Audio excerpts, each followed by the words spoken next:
আসসালামু আলাইকুম প্রিয় ভিউয়ার্স, আশা করি সকলে ভালো আছেন। আলহামদুলিল্লাহ আমিও ভালো আছি।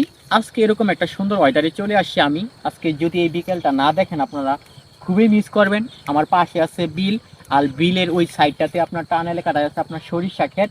এখানকার সরিষা আপনার প্রায় আমার এই সমান উঁচু হয়ে গেছে, প্রায় আমার হাঁটুর উপরে চলে আসে। এটা অনেক সুন্দর হয়েছে, ফলনে অনেক ভালো হয়েছে। তাই ভাবলাম ওই পাশে আছে তাল গাছ, ওই গাছের রাস্তা। এখানকার যে ভিউটা আপনার ওইদিকে আমার পাহাড়ের ভিউ আমরা দেখতে পাচ্ছি। আপনারা ক্যামেরা আসতেছে কিনা আমি জানি না, মানে টানার দরকার নাই, এভাবে থাক, স্লো করার দরকার নাই। এখানে আপনার ওইদিকে বর্ডার একদম পাহাড় দেখতে পাচ্ছি, ওইদিকে পাখিরা ডাকাডাকি শুনতেছি। খুব সুন্দর একটা ওয়েদার আসলে বলা চলে। এখানকার যে পরিবেশটা মনোমুগ্ধকর একটা পরিবেশ। আমার সাথে আছে আমার ছোট ভাই তুহিন, আর আমার ক্যামেরার পিছনে আছে ইলিয়াস। ইলিয়াস যদিও ক্যামেরার সামনে আসতেছে না, লজ্জা পাইতেছে, থাক ও পিছনেই থাক।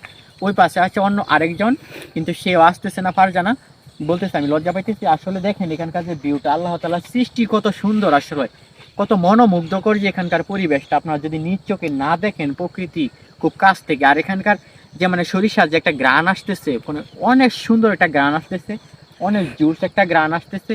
যদি এখন বেলা চলে গেছে আপনার প্রায় মানে এখন সন্ধ্যা হয়ে আসতে আসতে, যদি আমি কিছুক্ষণ আগে আসতে পারতাম এখানকার ভিউটা আরো সুন্দর করে আপনাদেরকে দেখাতে পারতাম। আর এখানকার যে পরিবেশটা এতটাই সুন্দর আর এতটাই মনোমুগ্ধকর, আমার দেখার পরে আসলে আমার অনেক আনন্দ লাগতেছে, খুবই ভালো লাগতেছে। আমি এত দূর থেকে জার্নি করে আসছি যদিও, তারপর আমার কাছে অনেকটাই ভালো লাগতেছে। আর আপনাদেরকে যদি আমি এই পাশটা একটু দেখাই, আসলে এই যে দেখেন এই পাশে সরিষা ক্ষেত, এই পাশে সরিষা ক্ষেত, তুমি এই দিকটা আসো দেখাই তোমার। ওই যে ওই পাশে আপনারা দেখতেছেন ওই দিকে সরিষা ক্ষেত, ওটা একটু দূরে আর কি আসলে। আর ওই দিক দিয়ে আপনার তাল গাছগুলো যদি একটু দেখেন, এখানে তাল গাছগুলো সূর্য ডুবে দেখতেছে, দেখছেন ভিউটা। ওই দিক থেকে ক্যামেরা ভালো আসবে না, তুমি ওই দিকে যাও আমি বলি। এখানকার রাস্তা মানে এক কথায় বলা চলে, এখানকার যে পরিবেশটা, বিলে আপনার নৌকাও আছে ওইদিকে। আসলে এখন তো ওইদিকে যাওয়ার সময় নয়, সন্ধ্যা যেহেতু হয়ে গেছে। অন্য আরো দিন আমি ওইদিকে যাব, ব্লগ করব, ভিডিও করব, আপনাদেরকে অবশ্যই দেখাবো। আমার সাথে থাকবেন, আমার চ্যানেলের সাথে থাকবেন।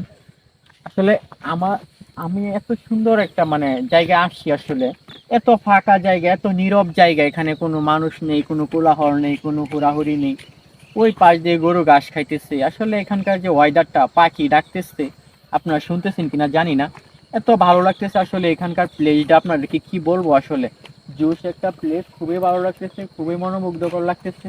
আপনার ওইদিকে দেখা যায় বিলে এখনো কিছু পানি আছে, নিচু জায়গা যেটা, ওখানে পানি আছে, ওইদিকে অনেক মাছ আছে। ওই জন্য আমি মাছও মেরেছিলাম ওখানে, ওইটার ভিডিও আমি দিব কিছুদিন পরে। আরেকটা ভিডিও দিয়েছিলাম আসলে। আমি গ্রামে যেহেতু থাকি, সব কিছু মিলিয়ে আমি, আমার বাবা একজন কৃষক, আমি কৃষি কাজ করি, আমি নিজেও করি, পড়াশোনা করি, প্লাস ব্যবসা করি। সব আমার জন্য দোয়া করবেন, যাতে ভালো কিছু করতে পারি লাইফে। আমার জন্য সবাই দোয়া করবেন, সবাই ভালো থাকবেন। আর আমার ভিডিও আপনাদের কাছে কীরকম লাগে, আমার যেভাবে অল্প সময় আপনারা যেভাবে ভালোবাসা দিতেছেন, এভাবে ভালোবাসা দিয়ে যাবেন, আমাকে সাপোর্ট দিবেন। আমি আপনাদেরকে সবসময় ভালো ব্লগ দেওয়ার চিন্তা ভাবনা করবো, ভালো কিছু দেখানোর চিন্তা ভাবনা করবো। আসলে এখানকার যে পরিবেশটা, খুবই সুন্দর একটা পরিবেশ। আসলে তো মানে এই পরিবেশটা দেখার পরে আপনারা যারা চার দেওয়ালের ভিতরে বন্দি থাকেন, সবসময় বাসাতে থাকেন, ঢাকা শহরে থাকেন বা বিভিন্ন জায়গায় থাকেন, মানে বাহিরে বের হতে পারেন না, আসলে পরিবারকে নিয়ে একটু সময় যদি বাহিরে বের হন, গ্রামে আসেন, আপনাদের অনেক ভালো লাগবে। আসলে আমি যেটা মনে করি, আসলে গ্রামে আসলে, ফাঁকা জায়গায় আসলে, পরিবেশটা যদি একটু ভালো থাকে, তাহলে অসম্ভব ভালো লাগে। আমার ভালো লাগে, আপনাদের কাছে কিরকম লাগে জানি না। আমি যখন এইদিকে আসি, ওই যে দেখেন আপনার ওই গাছগুলো কত সুন্দর যে হয়েছে, আপনার দেখেন এই যে এদিকে তো সরিষা ফুল হবে, সরিষা হইতেছে।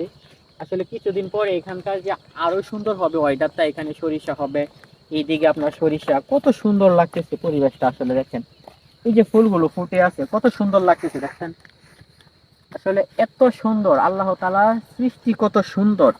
আল্লাহ তাআলা যে আমাদের সৃষ্টি করে পৃথিবীতে পাঠাইছে, এই পৃথিবীটা কত সুন্দর। আসলে নিজের চোখ দিয়ে না দেখলে, আসলে উপলব্ধি না করলে বোঝা যায় না আসলে কত সুন্দর, কত মানে এত প্রাণী, এত কিছু আল্লাহ তাআলা সৃষ্টি, এত জাতের ফুল, এত জাতের ফল আল্লাহ তাআলা সৃষ্টি করছে আমাদের জন্য, মানব জাতির জন্য।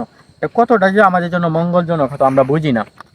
এই যেমন শীতের সময় এই সরিষার তেল দিয়ে আপনার আলু ভর্তা খুব সুস্বাদু, তারপরে সরিষা মানে দিয়ে অনেক